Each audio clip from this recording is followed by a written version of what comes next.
Je suis tombée enceinte lors de mon temps d'essai pour la formation en soins infirmiers ici en Allemagne. Que dois-je faire? Ou bien ma copine ou bien ma femme vient d'être enceinte lors de son temps d'essai pour la formation en soins infirmiers en Allemagne. Que dois-je concrètement faire? On revient tout juste après ce jingle et je te fais le point.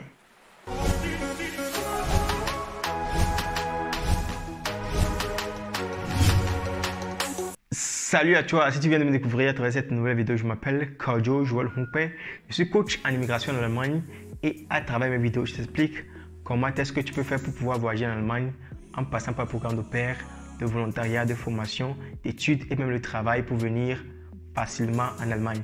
Si cette thématique t'intéresse, je t'invite simplement à t'abonner à cette chaîne, active la cloche de notification pour ne plus rater aucune de nos prochaines vidéos. Comme je te l'ai dit, on veut parler aujourd'hui de la grossesse et du temps d'essai. Donc j'ai eu à faire une vidéo sur le premier test, ce qu'on appelle le temps d'essai ici en Allemagne. Je t'invite à aller regarder cette vidéo dans ma playlist formation.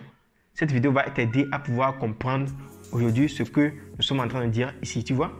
Donc normalement ici en Allemagne, lorsqu'on vient, il est écrit que lorsqu'on est dans le temps d'essai, votre employeur peut, lorsqu'il veut, rompre le contrat à tout moment. Vous allez voir que le temps d'essai ici en Allemagne, ça dure généralement pour la formation, ça dure 6 mois. Vous voyez, ça dure 6 mois et dans les 6 mois là, votre employeur peut décider de rompre le contrat facilement avec vous. Vous voyez, donc il peut décider de dire que ok, aujourd'hui je ne veux plus de toi, donc tu es parti. Et là, il va y avoir rien qui va se passer. Vous voyez, rien ne va se passer parce que vous êtes encore dans le temps d'essai. Vous voyez, et maintenant, lorsque dans ce temps d'essai là, vous tombez enceinte, qu'est-ce qui va se passer? Donc, je vous dis que la plupart du temps, lorsque les filles arrivent ici, bien les garçons arrivent ici, ils n'ont pas de compagnon, bien, ils ont encore cette fièvre-là. Donc, lorsqu'ils rencontrent un blanc, ou bien ils rencontrent leur ami de leur pays d'origine, etc., ou bien leur ami africain, etc., ils commencent par être en relation avec ces personnes-là. Et puis, on ne sait pas. Donc là, les gens tombent enceintes. Donc, ça peut arriver à tout le monde. Et donc, personne n'est épargné. Et je crois que ce thème que j'ai abordé aujourd'hui, c'est vraiment un thème capital qui va aider beaucoup de personnes qui sont actuellement dans cette situation et qui ne savent pas ce qu'elles doivent faire. Vous voyez? Donc, c'est pourquoi je t'invite vraiment à rester jusqu'à la fin de cette vidéo parce que les informations que j'aurai à partager dans cette vidéo, ça va vraiment aider quelqu'un. Et si ça ne t'aide même pas, ça va aider quelqu'un que tu connais, tu vois? Donc, maintenant, lorsqu'on tombe enceinte lors de ce qu'on appelle le temps d'essai, votre employeur a le droit de rompre le contrat. Vous voyez? Votre employeur a le droit de rompre le contrat. Mais ici en Allemagne, nous sommes dans un pays de droit. Et ici en Allemagne, il y a ce qu'on appelle le Mutterschutzgesetz, paragraphe 17, paragraphe 17, qui n'autorise pas un employeur, lorsqu'une fille ou bien lorsque quelqu'un tombe enceinte, de rompre le contrat. Vous voyez?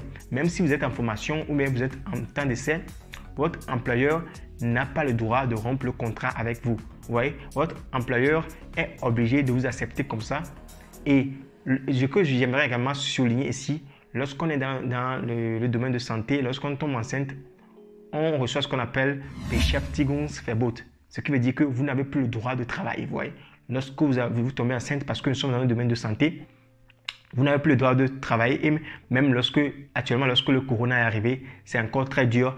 Dès qu'on sait que vous êtes enceinte, vous devez rester à la maison, vous ne devez plus venir au travail parce que lorsqu'on parle de la formation en soins infirmiers, etc., on étudie des choses chimiques, etc.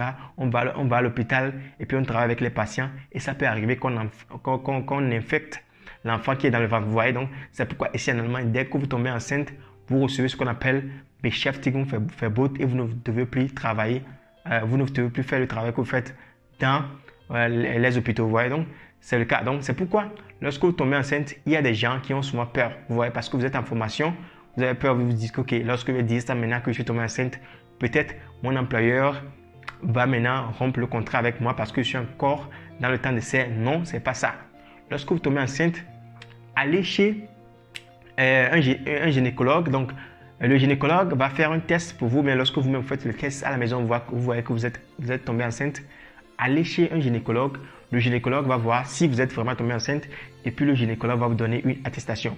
Donc, lorsque votre employeur va demander l'attestation, votre employeur même va payer pour l'attestation que vous aurez à recevoir chez votre gynécologue. Votre employeur va payer pour cela et vous allez lui donner l'attestation. Vous voyez? Donc, dès que vous recevez l'attestation, vous avez le droit de rester à la maison et votre employeur doit vous payer votre salaire. Vous voyez? votre employeur doit payer votre salaire. Donc, c'est ça que beaucoup d'employeurs ont souvent peur de cela, quoi, vous voyez, parce qu'ils sont obligés de payer votre salaire lorsque vous tombez enceinte. Ils sont obligés de vous payer les salaires avant que, après tout, avant que votre assurance maladie ne prenne ça en charge, vous voyez.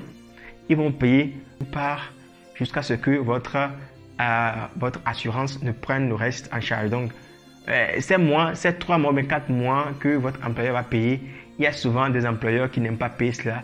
Donc, c'est pourquoi dès qu'ils vont attendre que vous êtes tombé enceinte, ils vont vouloir rompre le contrat parce que vous êtes également dans ce qu'on appelle le temps d'essai. Donc, dans ce cas-là, ils n'ont pas le droit de pouvoir rompre votre contrat, ouais, parce que vous êtes dans le plein droit, parce que il y a la loi de Mutterschutzgesetz qui vous couvre ici en Allemagne et votre employeur n'a pas le droit de dire qu'il va rompre le contrat avec vous. Vous voyez? Donc, maintenant, qu'est-ce qui peut arriver? Donc, comme nous sommes ici dans un pays étranger ou bien nous sommes des étrangers ici en Allemagne, ça peut arriver que votre employeur va voir que, ok, vous êtes noir, que vous êtes africain, vous êtes noir, que vous ne connaissez pas la loi. Et là, votre employeur va dire que, ok, maintenant, vous êtes tombé enceinte, là, je vais rompre le contrat avec vous parce que vous êtes encore dans le temps d'essai, je romps le contrat. Ça peut arriver comme ça que votre employeur pense comme ça de vous. Votre employeur va dire que, ok, vous êtes africain, vous êtes africaine, ou bien vous êtes africain, ou bien vous ne connaissez aucune loi ici en Allemagne. Donc là, on va dire qu'on va rompre le contrat avec vous. Donc, lorsque ça arrive, que votre employeur fait comme ça, il faut aller où? Il faut aller à ce qu'on appelle Arbeitsgericht. Donc, Arbeitsgericht, c'est la cour qui s'occupe du travail ici en Allemagne. Donc, lorsque vous allez là-bas, vous allez dire que c'est comme ça, vous êtes tombé enceinte lors de votre temps d'essai et puis votre employeur veut résilier le contrat avec vous. Donc là, ceux qui sont là-bas, ils vont prendre vos avocats et ils vont contrecarrer ce que votre employeur est en train de dire. Ouais. Donc là, parce que vous connaissez la loi, vous savez que, ok, lorsque vous tombez enceinte ici en Allemagne, donc là, votre employeur n'a pas le droit de vous renvoyer. Mais lorsque ça ne marche pas au niveau de Arbeitsgericht, vous pouvez aller directement chez ce qu'on appelle Betriebsrat. Donc, je crois que la plupart des Arbeitgeber, des employeurs qui sont ici en Allemagne, ils ont ce qu'on appelle Betriebsrat, ce qu'on appelle conseil du boulot, mais conseil de, je ne sais pas comment on appelle ça en français, parce que chaque employeur a cela, ouais. Donc, vous allez parler de cela là-bas, mais lorsque eux aussi ne vous écoutent pas et vous allez au niveau de Arbeitsgericht, ils vont vous aider, ou bien vous allez aller chez les organisations des femmes. Vous voyez, donc eux, ils sont là pour pouvoir défendre votre droit. Vous voyez, donc dans ce cas-là, votre employeur n'a pas le droit de dire qu'il va résilier le contrat avec vous. Vous voyez, donc c'est ça que j'aimerais partager aujourd'hui avec vous. Dans les jours à venir, je ferai également une vidéo sur comment est-ce que lorsqu'une fille au père tombe enceinte dans une famille d'accueil, qu'est-ce que la fille au père doit faire, etc. Je ferai également une vidéo sur ça, je vais vous expliquer parce que je crois qu'il y a beaucoup de personnes ici qui sont sur cette chaîne, qui suivent cette chaîne-là, qui sont des filles, qui veulent faire le programme au père. Ça peut arriver à tout le monde, personne n'est épargné, ça peut arriver à tout le monde lorsqu'on arrive ici en Allemagne. Donc il faut que nous connaissions ces informations parce que ces informations vont nous aider à pouvoir sortir de ces situations. Lorsqu'il arrive qu'on entre dans cette situation, on peut sortir facilement de cette situation pour que les Blancs ne pensent pas que oui, nous sommes des Africains, on ne connaît rien de la loi et ils vont essayer de tout faire pour pouvoir nous nuire parce qu'on ne connaît pas la loi. Vous voyez, donc c'est pour ça que c'est très important. Je suis en train de partager cette information aujourd'hui avec vous. Essayez de partager cette information avec vos amis, partagez ça dans les groupes pour que les gens également soient au courant. Vous voyez? Donc si vous avez aimé cette vidéo, je vous invite vraiment à commenter cette vidéo, liker la vidéo, partagez-la massivement. Et c'était votre coach Joël Humpé. On va être branché sur la chaîne Voyager en Allemagne. Allez, ciao, ciao, ciao, ciao, ciao, tchuss.